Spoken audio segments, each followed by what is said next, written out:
What is up, YouTube, man? It's your boy King, and I am back with another video. I'm finally back after what seems to be forever. I got a lot of life updates, a lot of boxing updates of my own, both the amateur and the pros. I got a more better boxing updates. I want to check in on a few of more better fighters, actually, with that being said. But before I do any of that, cue the intro.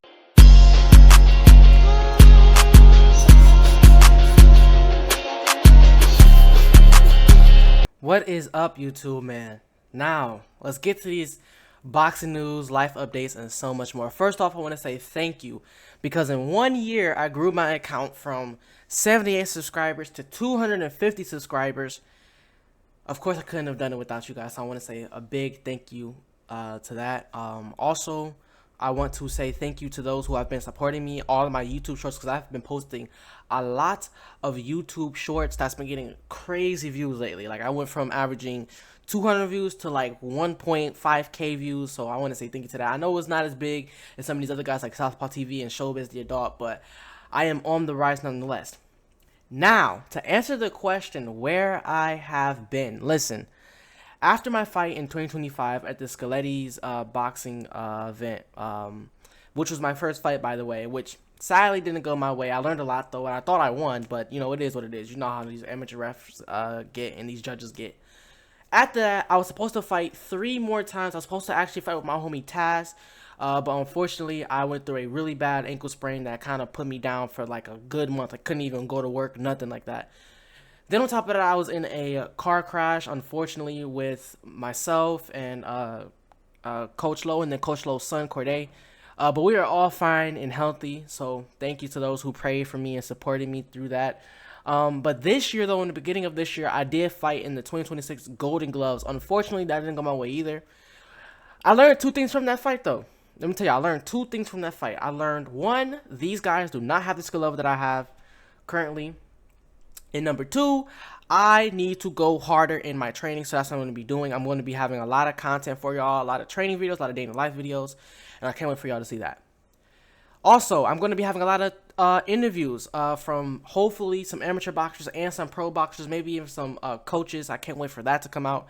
I was able to get my own apartment, and I'm going to turn my living room space into kind of an interview space because, I mean, it's only me, so why not? There's that.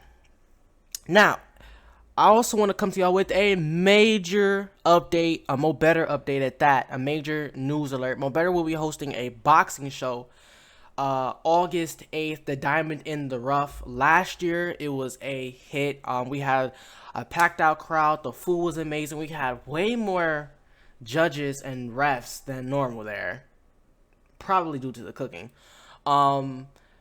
Yeah, I mean, now the sad part about the Mo Better show is that Mo Better, the gym, only had like 2 fighters that was able to get matched because we couldn't get matches, unfortunately.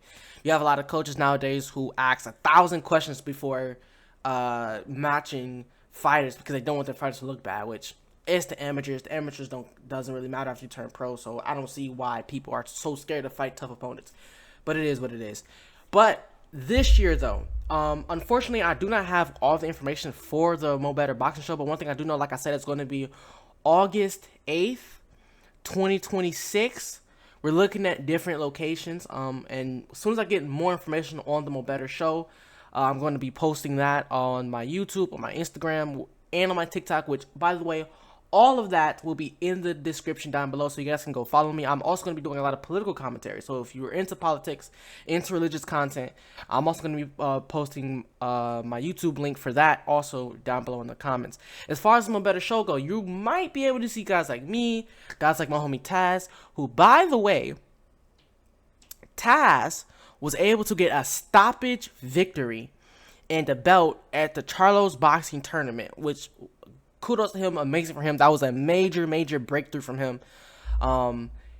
He definitely did that as a confidence booster, so he did his thing. You're gonna see guys like Taz, guys like Trey, guys like Levi, all these different guys out of Mo Better to fight. So if you want to support, if you're in Houston and you want to show out, you want to come support us, I'm gonna be having more information. I'm gonna be posting more major updates. I'm gonna come out with flyers, and the list goes on. You might also see guys there like Linus, guys like Vato, aka Oscar. You're gonna see a whole list of people from Mo Better putting on a absolute show at the Mo Better show. So please stay tuned for that. I'm also going to be doing different contents as far as like day in the life, training videos. I don't post a lot of sparring, and that's simply because sparring is not meant to embarrass individuals. That's why, me personally, I don't post a lot of sparring on my Instagram, on my TikTok, on my YouTube. I know a lot of guys out there are like sparring champions and they just love clipping each other, which doesn't make sense because that's your team. They're getting you better. So I don't believe you need to be clipping your own teammates. But hey, that's just me. But yeah, I absolutely can't wait. Also, we will be back May 16th. I have an episode coming out for y'all. We're still going on the Road to Pro. I released episode 1 Road to Pro, like I said, before my injury. We're coming back, though, with Road to Pro. May 16th, we're going to be supporting fighters like Levi, guys like Taz, Vato, etc. I absolutely cannot wait for that to go down. Also, now, moving on to the pros. Let me tell y'all, we got a lot going on in the pros right now. For example, the possible return of Gervonta Davis. Of course, he had a lot of legal troubles going on. I hope he gets through it. I mean, it just seems like he's got a lot going on right now. A lot of people are downing him. I don't think he lost the Lamont Roach fight, but a lot of people just, you know how boxing fans are. They're going to bandwagon you. You lose. They say you suck, you win. They swear up and down that they were loyal to you from the beginning. So, I mean, with Tank coming back, that could possibly make boxing super lit. On top of that, we got Ryan Garcia, who strategically and dominantly beat Mario Barrios, so now he could be going against Conor Benn. Shakur Stevenson beat Teofimo Lopez, obviously, in a stunning victory, so there's that. Hopefully we get to see, Shakur face someone else as electric as, Teo.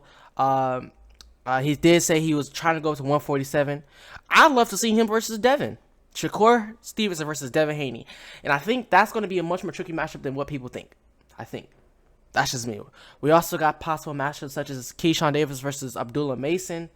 Tyson Fury calling out Anthony Joshua. We got Deontay Wilder calling out Anthony Joshua after Deontay Wilder beat Chisora, which that was one of the funniest but most entertaining boxing matches I have personally ever watched. Up until this point, I kind of hate the whole stick and move, run around the ring. That's kind of I want to see people. Also, Keyshawn Davis currently is about to fight the same guy Frank Martin fought, and I can't wait for that to go down. And then you also have Raymond Ford versus O'Shaquie Foster. Listen, I think that might mess around be the fight of the year. We're going to see all that and more. But I want to give y'all my prediction for Conor Benn versus Ryan Garcia, though. So we have Conor Benn and Ryan Garcia both now meeting at 147, with Conor Benn being Ryan Garcia's mandatory for the WBC. Here's how I feel. First of all, before I even get to my prediction, I want to talk about Shakur Stevenson making the tweet saying that if he goes 12 rounds with Conor Benn, that he'll feel disappointed in himself. Look, I'm not here to down any fighter. I don't believe in downing somebody else to make yourself look bigger or downing somebody else for clicks and views, but keeping it real, Shakur Stevenson does not have the power to put down Conor Benn. I think he will box Conor Benn's head off. At first, I was like, man, that's a bad fight for Shakur Stevenson because, Conor Benn's way too aggressive, way too big. But who knows? But this is where I kind of feel like Shakur Stevenson kind of exposes himself a little bit. Because he goes, I will fight Conor Benn at 147, but I'm not going to fight Devin Haney at 147. I'm going to fight Devin Haney at 144. I get what he mean by that because, Devin Haney has more people at catchweight. Devin Haney is pretty much the catchweight king. But I still personally feel like he's basically saying that Devin Haney is more of a threat to him than Conor Benn, which, I mean, according to Conor Benn most recent fight, he kind of is. Now, with that being said, back to Ryan Garcia versus Conor Benn. I think Ryan Garcia will shock the world and whoop Conor Benn's tail all 12 rounds, if it makes that, because I don't think it will. I think it's going to be a late stoppage for sure, possibly even an early stoppage, because Ryan Garcia, when he does good, usually comes out fast, explosive. He jumps on people, and that's how he wins fights. He tends to jump on a lot of people. But as you've seen with Rolly Romero and Gervonta Davis, when you prevent Ryan Garcia from being able to jump on you early like that, a lot of times that will mess up his game plan, kind of get him gun shy a little bit, and then you can go ahead and stop him, hit him with shots that he tends to get hit with. Because let's be honest, Ryan Garcia's defense is not the best, but Conor Benn has a habit of leaping in and getting caught with shots that he's not supposed to get caught with. And he can't do that against Ryan Garcia. Regis Prograis didn't have the knockout power to put him down, but he did hit Conor Benn with some shots that I know that if Ryan Garcia touched him with, it'd be a wrap. So I 100% got Ryan Garcia going into this, winning by, and I say 8th round stoppage. Now, granted, I'm not counting Conor Benn out, but like I said, when it comes to boxing, you're only as good as your most recent fight. And looking at Conor Benn's most recent fight, it's not looking too good for him. One thing I'm starting to hate about boxing, though, is how hard it's been to make some of these fights happen. You got a lot of fighters who, want too much money, got a lot, trying to put themselves in a position that they may not deserve. I hope that with my generation coming up, because I do intend on going pro in boxing with, this and content and stuff, I sincerely hope that boxing goes back to where it once was, where it was like, it was easier to make some of the bigger fights happen. Speaking of bigger fights, though, lastly but not least before I end this video, we have Naoya Inoue versus Nagasaki, which, listen, whoever wins that battle is going to be the king of Japan. Listen, and I still don't think Naoya Inoue is really challenging himself, and that sounds crazy. I want to see him go against Bam Rodriguez, which I think Bam Rodriguez and Shushu Keratin both beats Naoya Inoue. That's just my honest opinion. And I'll get more into that another time and another day. I want to say thank you for tuning in to my first YouTube channel back after years. Shout out to y'all for getting me to 250 subscribers. Please see this video, like, comment, and subscribe. I'm on the road to reach 1,000 subscribers, hopefully by the end of 2026. But we will see. I definitely think I can do probably 500 subscribers. I want to go for a K. That's the goal. Thank you guys for tuning in. Until next time.